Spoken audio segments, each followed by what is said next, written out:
O, TikToku. Për shëndetje, TikToku. Na falë se na kapën kryet të tyres. Atëherë, Yamaha X-Max 250 viti 2007. Por, të regoj pak historik për këtë motor. Është një motor që është pasardhës Yamaha Majesty.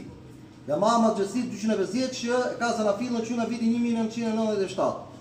Yamaha Majesty u prodhu nga vitin 97 dhe në vitin në fund të vitit 2004. Në fillim të vitit 2005 erdhi një risi e re nga Yamaha, erdhi ky X-Max.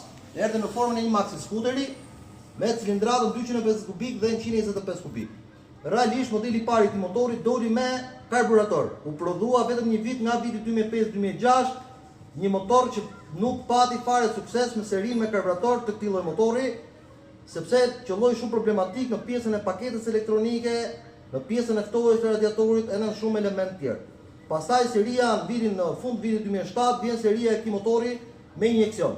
Që nga viti 2007 deri në vitin 2016 është po i njëjti grup, i njëjti motor, vetëm në ndryshime drastike në telajo.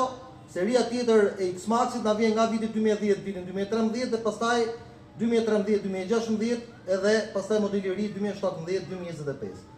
Ndaj duhet kuptoni që ky seri motori nga viti 2005 deri në vitin 2010 është made in Japan. Është nga X-Maxet e rrallë që janë prodhuar në Japoni, pastaj mbas vitit 2010 u bën një shkartisje të tmerrshme e prodhimit të Yamahas, sepse kaloi prodhimi dhe montimi në Itali dhe MPK Yamaha u bashkëpunuan dhe kaloi dhe në Francë dhe në Spanjë.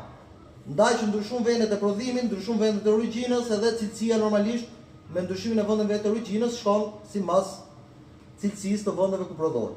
Ndaj duhet kuptoni me ardhin e verës, me ngritjen e temperaturave, këto motora duhet kontrollohen drastikisht për pjesën e ujit, sepse kanë probleme me temperaturën dhe drastikisht kontroll për nivelin e vajit.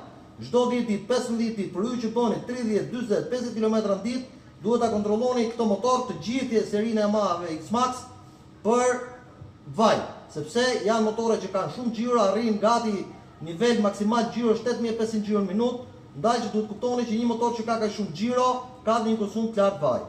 Ndaj që duhet jeni shumë kujdesshëm me temperaturat, se ku e vendos motorin dhe parkimin e tij në hije. Yamaha X-Max është po i mirë, po është edhe i keq në disa shërbime që i do me patjetër, kështu që çdo markë ka nga një siklet vetin. Duhet jeni të kujdesshëm për çdo gjë, konsultoni me mekanikun tuaj. Faleminderit.